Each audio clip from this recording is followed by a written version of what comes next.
नमस्कार दोस्तों, क्या शाक्य मुनि का इस्लामीकरण किया गया है? क्या पाकिस्तान, अफगानिस्तान जैसे क्षेत्रों में कभी बौद्ध धर्म हुआ करता था? तो इस विषय में हमें जानकारी मिलती है चीनी बौद्ध यात्रियों से और अरब यात्रियों से भी। आज के विषय में इसी पर चर्चा करेंगे और कुछ आवश्यक बातें आपसे करेंगे, तो वीडियो में अंत तक बने रहिएगा। दोस्तों, भारत में आने वाले चीनी यात्रियों फाहियान और वेनसोंग ने अपनी पुस्तकों फाहियान ने अपनी पुस्तक फुकुओ की और वेनसोंग ने अपनी पुस्तक सीयू की, जिसका हिंदी अनुवाद किया गया है और इसको फाहियान की भारत यात्रा और वेनसोंग की भारत यात्रा करके किताब बनाया गया है। इसमें यह बताया गया है स्पष्ट रूप से कि जब फाहियान और वेनसोंग भारत की तरफ आए थे तो उन लोगों ने सिंध प्रांत में, सौवीर क्षेत्र में, पाकिस्तान के और क्षेत्रों में और अफगानिस्तान तक के क्षेत्रों में, बामियान में बहुत सारे बौद्ध महाविहार, बौद्ध स्तूप और संघारामों को देखा था।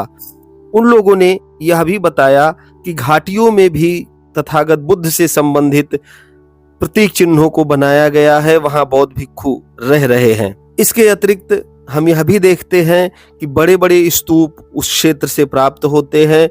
तक्षशिला में भी ऐसा ही बड़ा स्तूप प्राप्त हुआ था।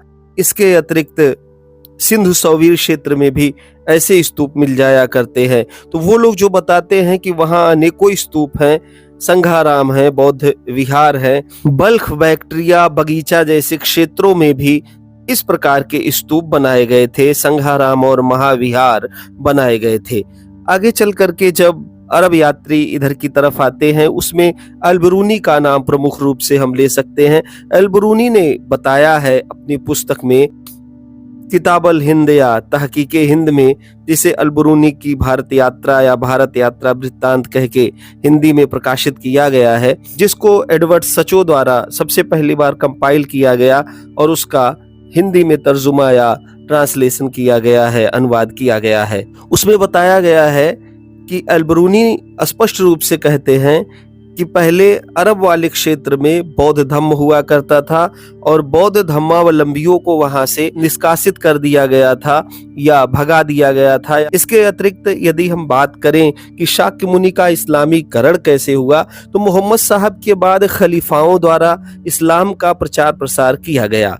मोहम्मद साहब से पहले अरब में बौद्ध भिक्षुओं का प्रमाण है, जैसा कि मैंने अभी आपको बताया। ऐसे ही अल-मसूदी भी चर्चा करते हैं, अल-बिरूनी भी चर्चा करते हैं और कई लेखक हैं जो यह बताते हैं कि किसी समय उस क्षेत्र में बुत परस्ती होती थी, मतलब बुद्ध की पूजा की जाती थी या बुद्ध में लोग आस्था रखते थे, या उनके मनौती स्तूप या फिर संघाराम और बौद्ध महाविहार बने हुए थे या बौद्ध मंदिर बने हुए थे। इस्लाम धर्म में मध्यम मार्ग में बहुत जोर दिया गया है। सूरह बकरा की 143 आयत में उम्मते मुहम्मदिया के बारे में कहता है और इसी तरह हमने उन्हें मध्यम मार्गी या बीच का समुदाय बनाया है। इस्लाम में कई जगह अतिवाद छोड़ने का जिक्र है। फारस, पूर्वी ट्रांसाक्सियाना, अफगानिस्तान और सिंध जैसे क्षेत्रों में इस्लामी साम्राज्य के बाद बौद्धों को अहले किताब वाले की तरह धिम्मी कहा जाता था। खलीफा ने बौद्ध वैज्ञानिकों सहित भारतीय विद्वानों को बगदाद में बैतुल हिकाम को एक विशिष्ट विद्वतापूर्ण संस्थान के रूप में विकसित करने के लिए विशेष स्थान प्रदान किया। यहीं से बौद्ध ग्रंथों का अरबी अनुवाद या बिलावहार व बुद्धासफ और अल बुद्ध किया गया और बुद्ध का इस्लामीकरण शुरू हो गया। एशिया में बौद्ध धर्म की मजबूत पकड़ थी। 9वीं शताब्दी के आरंभिक चरणों में मुस्लिम विद्वानों ने बुद्ध को पैगंबर बताना शुरू कर दिया, या क्योंकि उन्हीं के धरातली साक्ष्य प्राप्त हो रहे थे। अल-बिरूनी ने अपनी कृति अल अथर अल बकियाह मिन अल करून अल खलियाह में बुद्धसफ युद्धासफ के चरित्र का उल्लेख सबाई धर्म के साथ किया है, जिसे बाद में तबरीजी 2012 और तबतबाई 1997 ने कुरान में बौद्ध धम्म के रूप में समर्थन दिया है। अल-बिरूनी ने लिखा है कि बुद्ध ने लोगों को सबाई धर्म की ओर आमंत्रित किया था। कुरान में सबियान का स्रोत है।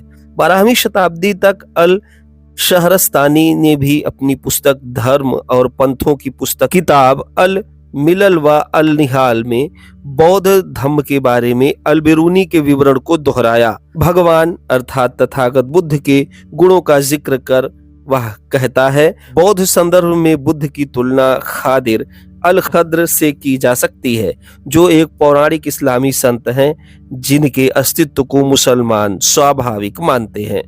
मुहम्मद हामिदुल्लाह 1974 और हामिद अब्दुल कादिर 1957 जैसे मुस्लिम विद्वानों ने कहा है कि कुरान में वर्णित पैगंबर धू अल किफ्ल ही बुद्ध हैं। किफ्ल शब्द कपिला वाक्यांश का अरबी रूप है, जो कपिल वस्तु का संक्षिप्त नाम है। कपिल वस्तु बुद्ध की जन्मभूमि है, इसलिए इसका नाम कपिल वस्तु रखा गया। टिन शब्द को मुहम्मद हामिदुल्लाह ने बोधि वृक्ष माना और कुरान के अल तिन 95:1-3 में दर्शाया।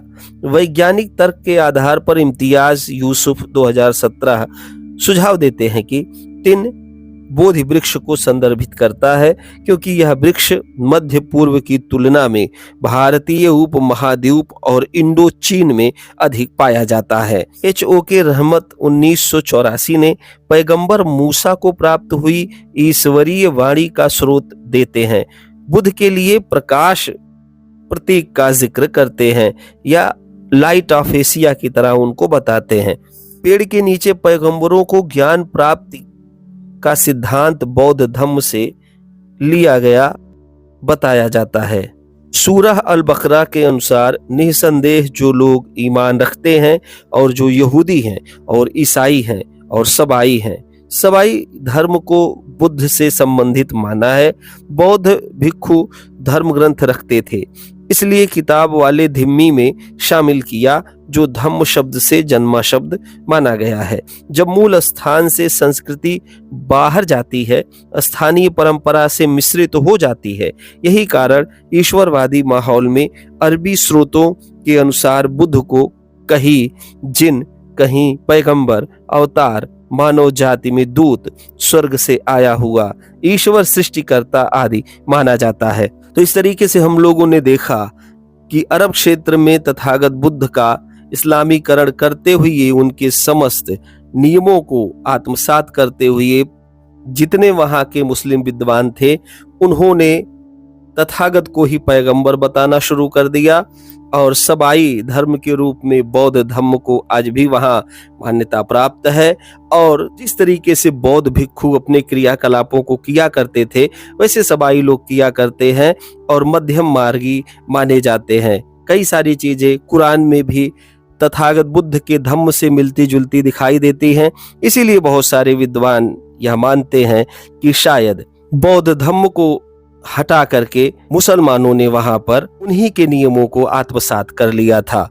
अल बरूनी, अल मसूदी जैसे अरबी विद्वान भी इसका जिक्र करते हैं। फाहियान, वेनसोंग, इत्सिंग जैसे चीनी यात्रियों के विवरण में भी यह वर्णित है कि प्राचीन समय में वहां पर तथागत बुद्ध से संबंधित ही अवशेष थे, बौद्ध भिक्षु थे, महाविहार और संघाराम थे। आप इस विषय में क्या सोचते हैं, मुझे कमेंट करके अवश्य बताएं। वीडियो अच्छा लगा हो तो लाइक, शेयर और सब्सक्राइब करें। धन्यवाद। मिलते हैं किसी अन्य वीडियो में।